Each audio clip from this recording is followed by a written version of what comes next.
Take two and action. We'll try this again. The Sharks come into tonight's game dominating Calgary, going for the season sweep, and it falls apart. We'll break down the loss. We'll break down Doug Wilson and give you an update on two prospects playing in the Frozen Four right now on Teal Town After Dark.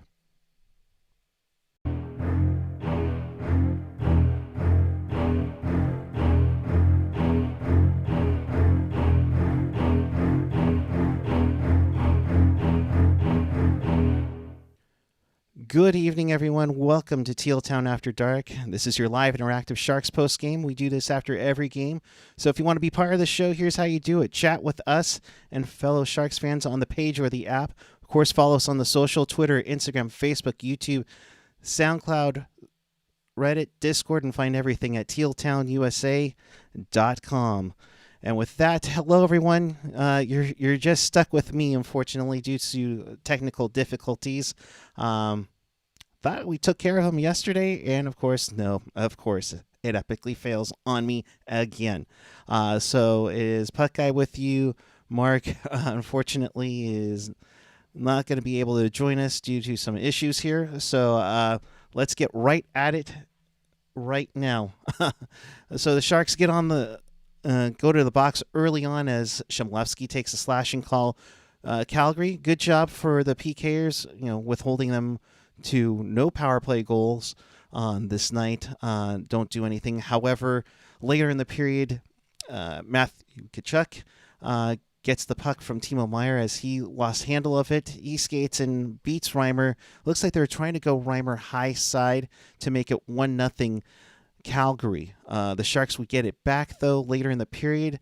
Nick Bonino, who kind of has been on a good run lately, he gets his 10th of the year to make it 1-1. But just 15 seconds later, Dubé boards Ferraro. The Sharks had a chance to really stick it to them on the power play. Unfortunately, no luck whatsoever on that to get it going. But the Flames would get one back late in the period. A penalty to... or just a late goal from Lewis, his 5th of the year, makes it 2-1 with about 55 seconds left in that one. A tough one. I think Reimer was expecting him to go wrap around on the other side, and I think Reimer was cheating just a little bit to get over there to score, so that made it 2-1 after one. In a period I thought the Sharks looked fairly decent in, and especially how these games against Calgary have gone, where it's been a rough go at it for Calgary, even for Jacob Markstrom, who it seems like the Sharks had in their calendar, or in their in his head. I mean, they've played fairly well. Vladar was the netminder for this one, but in the second period, the Sharks would take a puck over glass penalty from Noah Gregor. Calgary, again, wouldn't get a chance to do anything, but Lindholm, who's been such a great goal scorer, as Mark was mentioning on the first feed, one of 3 or 4 Calgary Flames that are over 30 goals on the season and have been healthy, as the broadcast said tonight.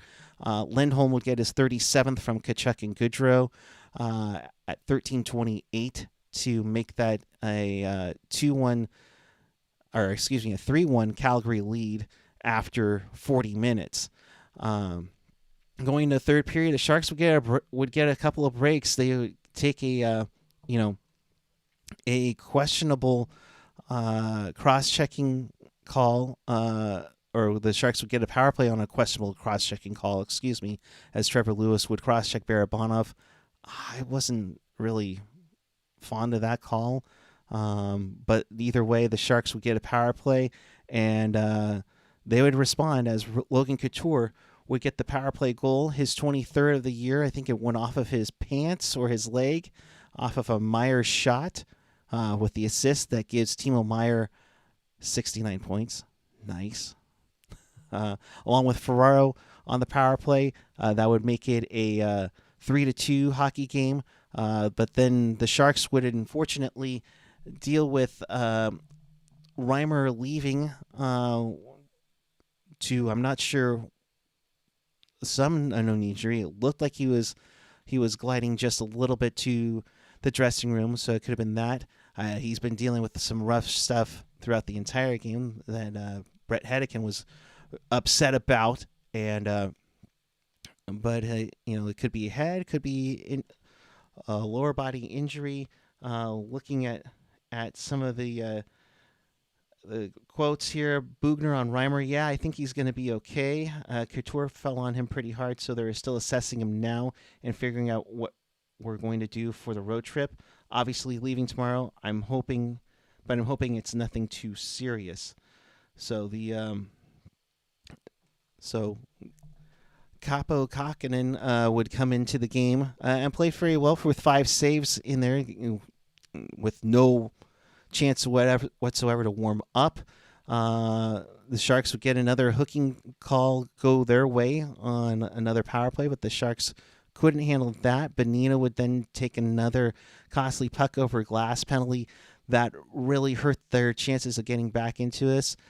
Calgary would add an empty netter from Lindholm for his 38th, and that would be it on this night for the Sharks as they lose 4-2 to the Calgary Flames. They've now lost 5 straight, and of course it's one of those things where I thought Reimer played fairly well. He had 32 saves on 35 shots.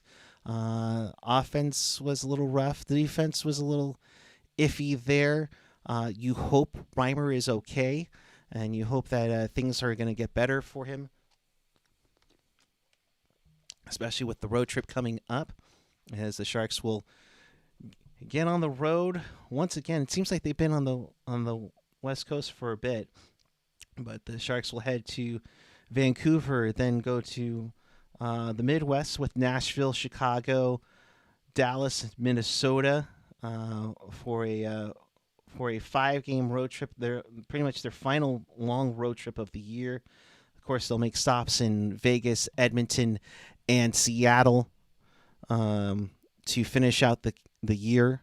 But the big 5-game road trip for San Jose on this one. So appreciate each and every one of you coming on. Again, we apologize for the difficulties that we're having on this night, and understand that technology sucks at times. It really does, and it's quite embarrassing. So, Jerry F., thank you for joining us. Of course, the big news of the day came in earlier this morning with the announcement of Doug Wilson stepping down as Sharks general manager. A crazy 19-year run for DW in San Jose. We'll read you some of what came out of the entire press release. These past 19 years serving as general manager of the San Jose Sharks have been a privilege and one of the most fulfilling and enjoyable periods of my life. I have been incredibly fortunate to work for and with some of the most talented and passionate people in the game of hockey. I want to thank Hasso Plattner, along with our previous ownership groups, for the incredible opportunity and the trust they placed in myself and our staff. I also want to thank all of our coaches, players, scouts, trainers, and members of the hockey department that I have worked with over these many years for their dedication and commitment to our organization. Doug would go on to say, your enthusiasm and your support of this team is unmatched, and I will cherish the shared memories that we have built over together in nearly 2 decades. I would not have been able to serve in this role for so long without the unconditional love and support from my family, especially my wife, Kathy. The sacrifices that they have made to allow me to pursue this opportunity and have been selfless, and I cannot thank them enough. Finally, I want to thank everyone who has reached out during my leave of absence. While I've made great progress over the last several months, I feel it is in the best interest of the organization and myself to step down from my current duties and focus on my health and full recovery. I look forward to continuing my career in the NHL in the near future. So, kind of interesting one there. Just because you have Doug basically saying that he would like to return in some capacity in the NHL in the near future. So we'll see. Uh, you know. So kind of getting to the chat. PJ, what is your best Doug Wilson story? I wish I could pull it up actually. I did the 2006 fantasy camp for the Sharks, and one of the things is that you take a draft day photo with Doug Wilson, and it couldn't help that he he did that for about like 40 participants or probably like 30 participants, and one of the fun things was just how he made it feel so genuine. It's like, yeah, it's a fantasy camp. You're doing this for 30 people. You're in line waiting to take a picture with Doug Wilson, and you're like, hey, welcome to the Sharks organization. And you could definitely tell how kind he is, how genuine he is. It was it was almost like, yeah, I do feel part of this organization. I do feel part of this family. And that's something that he really pushed with the team. So that's one of them, and I did good. I scored 2 goals for him in that night. Um, so that was a fun day, and he had a part of it. AJ and I actually got to interview Doug. Let's see, I think it was about 3 years ago. I want to say 3 or 4 years ago. It was the day before actually they announced that Doug Wilson Jr. was taking over as head of scouting for the organization. And he was just quite honest about stuff. Obviously we didn't want to ask anything too controversial, but he was very appreciative about talking hockey with us and with anybody. So I'll miss that. Of course, he was very successful early on. He was a part of getting this team to really on a great run. Of course, they had some success earlier, but it was Doug's reign that really took supreme. Only Pittsburgh's won more playoff rounds than them. Unfortunately, they just did not win the big shiny thing. You got to see what you got to appreciate what you've had in these 19 years. And yes, you can go back to 2015 and see that this team has missed the playoffs 4 out of 7 times. Granted, you had two years that you made it to the conference final, one of which you played for the cup, and you were 2 wins away from winning the big shiny thing. So while you wish Doug well, you wish him all the best. He's been a lifer since day one with this team. I mean, yeah, he spent some time in the NHLPA for a little bit, but he came back and you just knew that Doug was going to have an impact on his organization. He did what he could. He took this team to the next level. He brought respectability and everything. Yeah, did all of his draft picks work out? No. Did all of his trades work out? See Bill Guerin? No. Brian Campbell? No. But you look at Brent Burns and the impact that he's had on this team. You look at what Dan Boyle brought. You look at Joe Thornton and what that did. Puck Mom saying Doug Wilson always treated everyone he met with a genuine smile and a handshake. He listened to what you had to say or even think. He gave the team credibility when there was very little in those first 2 years. Yeah, I mean that's one of the big ones about Doug Wilson about it.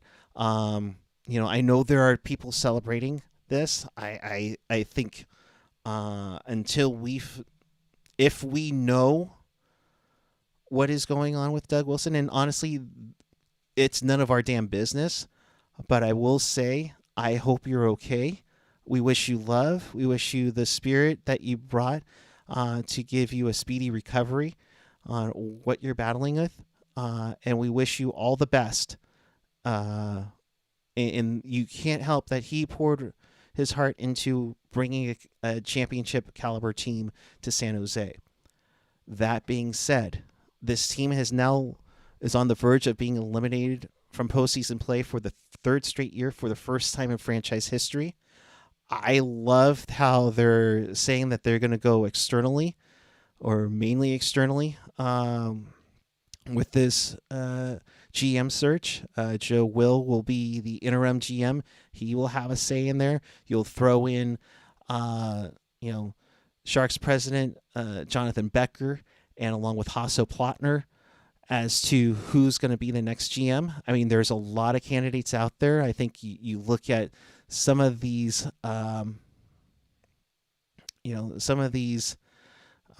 candidates. I know Matthew Darsh, who was in the Sharks organization for a few years. I believe he's the assistant general manager in Tampa. Went for the Montreal job.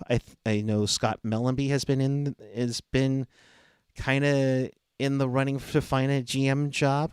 You look at Dave Nonis, who ran Vancouver and Toronto for over a decade combined. You wonder what's going to go on there. You look outside. I know you've seen what Vancouver's done with Emily Castonguay and Cami Granado being assistant general managers. Is this the time for a female general manager to come in? We also heard on some of the broadcasts tonight, maybe you don't go with a hockey person. Maybe you go with another GM from another sport to see if that can be done, and then rely on that. It's going to be one of those interesting things where the team has to look, and it looks like they're not in a rush. I mean, do they see what happens with the Leafs? And this is purely speculative. Let's not say this, but maybe they see who is available after the playoffs or during the Cup final. You'll see what goes on there. They are willing to talk after the draft, after free agency.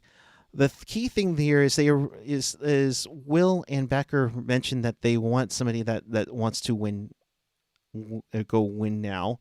But they also said that if they want to choose to do an overhaul, that so be it. Now, does that mean overhaul the front office, or overhaul on the bench, or overhaul the roster of the Sharks and Barracuda? That remains to be seen. It's going to be an interesting time to see what's going to go on here, and it's going to be also interesting down the road in here. So, but you give stick taps to Doug Wilson for what he's done to the organization. It's tough. So you look at. And you look at what he's done. Yeah, he kind of stretched that window out a lot. I mean, there were people in 2009 saying you got to get rid of Joe Thornton, you got to get rid of Patrick Marleau, you got to get rid of Nabokov.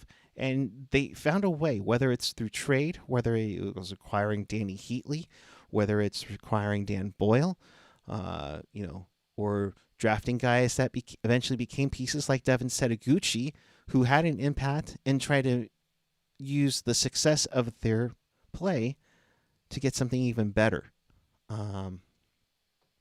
You just have to hope that things will be getting a lot better down the road. And the kids that coming up will be the start of something big for the Sharks on this one. A little over 11,000 in attendance tonight, so you're hoping that there's going to be something going on here. But looking at some of the comments in the chat on this night for EW from PJ48, I used to go from the glass to the breast box after a period. Wilson used to go from up top down to the locker room. We always said hello and always passed by each other. Yeah, he's always been great. Ricky, he kicked the can down the road constantly to extend the window in the Thornton era. Yep. That is coming back to bite us now, and whoever the new GM is inheriting a terrible contract situation. Yeah, and that's going to be the big one here, It's going to be the tough one. Those aren't the same fan. Wants you to hold your picks. One wants you to go for it. Same different factions. Kevin, you're spot on about what he did wrong, but that doesn't limit all the good he did for the organization overall. Yeah, and on this one, it's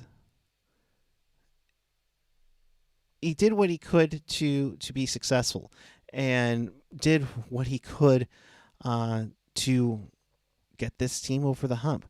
Unfortunately, the team didn't succeed in that. You look at, and we kind of will have this debate in the offseason as to which year should have been the Sharks' year.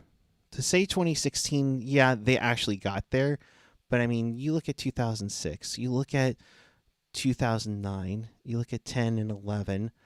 There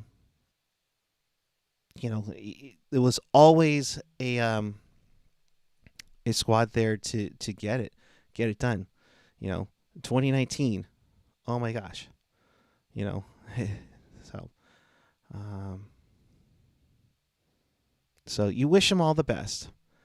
And yeah, you kick the can to keep the Thornton window open. Grand Desert 12 kicked that can very hard. Yeah, he did. I mean, you look for it, you go for it. I mean, look, we were excited for EK65 with the trade here. We thought that was the one piece that went over the top. And yeah, they got 6 wins away from winning the cup there. But you also were, a game away from being eliminated in Game 5 against Vegas, too.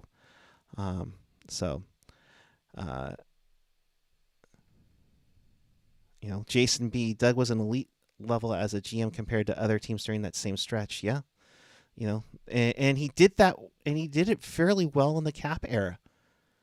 There's people who criticize Ken Holland because his cups happened mainly before the cap. Yes, he won the Wings won the cup in 08. They had back-to-back appearances in 08-09, but after that, nothing really transpired for the Wings after that as they began their long rebuild. So, with that, that's the tough part with Doug Wilson. We wish him the best. Now the search begins for his replacement. What does that entail for the front office? That's unsure. A lot of speculation that, DW Jr. is going to take over. We'll see. So what you're going to need to do best is hit that like button for tonight, hit that subscribe button, and hit that notification bell. AJ and Ian went on the air as soon as news broke out about Doug Wilson stepping down. They have a full, nearly hour-long broadcast you can check out, and that's on YouTube and all your audio podcast platforms for consumption. They did a great job breaking that down. So, of course, hit that subscribe button so when news breaks on the Sharks, we will be here to break it down for you. And, of course, that notification bell, because we'll go live no matter what happens after this one. So, if you're just joining us, the Sharks lost 4-2 tonight to the Calgary Flames. It's the first time the Flames beat the Sharks this season. The Sharks played fairly well, although Calgary kind of, took it to them early, and the Sharks were playing catch-up. Granted, that's kind of been the story for the Sharks against Calgary this year as it was. So, Sharks win the season series 3-1 in this one, and we'll get ready to take on the Vancouver Canucks on Saturday night as they begin a 5-game road trip. As we talk about what's going to be happening in the future for the Sharks, it will... we talk about the future, and the future was on display tonight in Boston as the men's Frozen Four got underway with Michigan and Denver, taking it on. And tonight in Denver wins it in overtime, the 3-2. Magnus Krona, Sharks prospect Magnus Krona, with the victory there. Thomas Bordeleau looking sharp. He got the tying goal for Michigan in the third period to force overtime. Of course, Michigan would lose in the extra frame. So Magnus Krona, Sharks prospect, goaltender Magnus Krona, will be playing for the national championship. He and his Denver Pioneers will be going up against Minnesota State this weekend for the national title. As University of Minnesota Golden Gophers were defeated handily, which is kind of surprising, to Minnesota State, who have been dominant all year long. Shout out to former Shark Paul Martin, who is an undergraduate assistant for the Golden Gophers, as his team got to participate in the Frozen Four, but went down to that one. So be curious to see as this Michigan season ends if Thomas Bordeleau will go and sign the entry-level deal. Could he be on his way to San Jose? I don't think so, but it'll be interesting to see what turns up of that here. So, yeah, so it'll be interesting there. But also going through the chat and seeing everything going on. Seabrook, thanks for joining us, and thank you to all of you joining tonight. Really sorry for the technical issues. I don't know what the hell is going on, because I had gone over this the other night and things seemed okay. Seabrook, this team needs Burns' cap space. Do you need Burns' cap space or Vlasic buyout?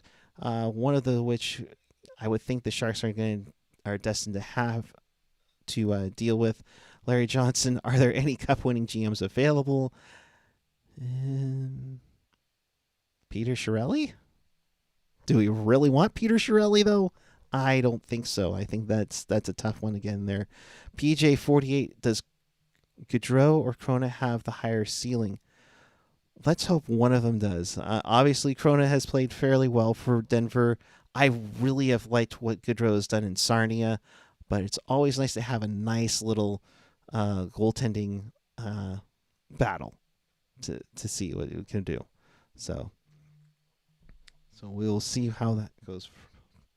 So, getting some more comments here. Shang Peng from San Jose Hockey Now. Thank you, bud, for helping us out. Vlasic drafted by Wilson in 2005. That was when he traded Mika Kiprusoff to Calgary Flames. That second-round pick turned out to be Vlasic.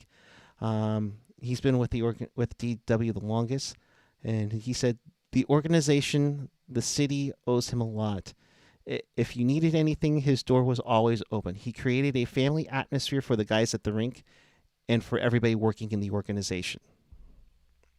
And those are the things that you hear and get kudos from. If you saw second intermission, Jamie Baker made an appearance on Intermission Live, reporting from Ottawa, where he is an analyst for the Ottawa Senators on the radio. Good to see him say something about DW, and it's always nice to see Jamie Baker on the air on the Sharks broadcast. You know, we love him, we miss him.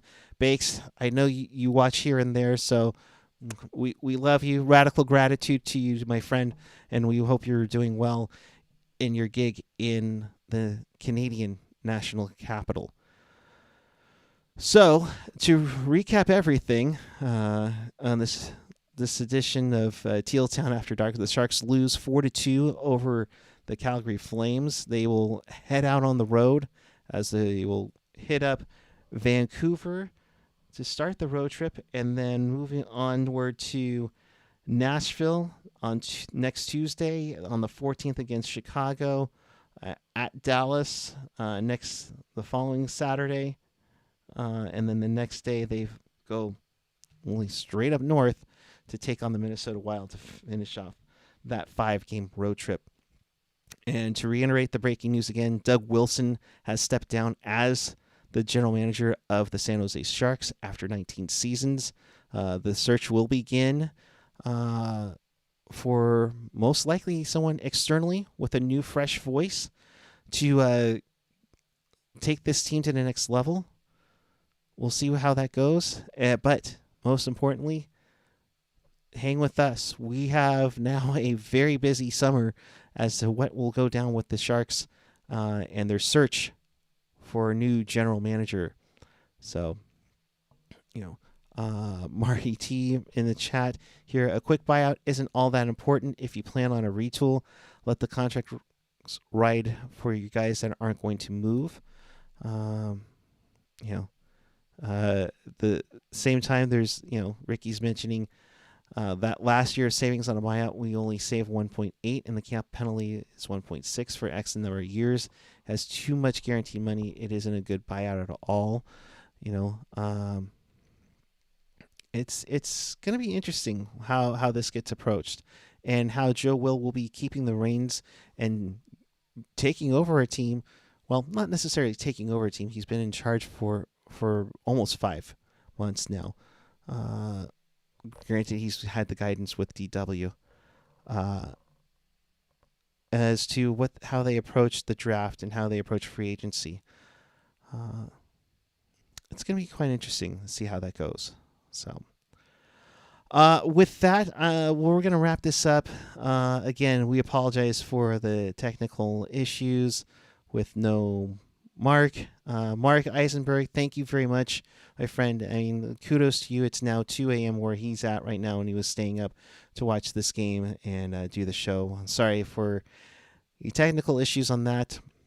But we will be back with you on Saturday following Sharks and Canucks. And in case you missed anything or you want to watch this again, check us out on tealtownusa.com or your favorite podcatcher, whether it's Apple Podcasts, Google Podcasts.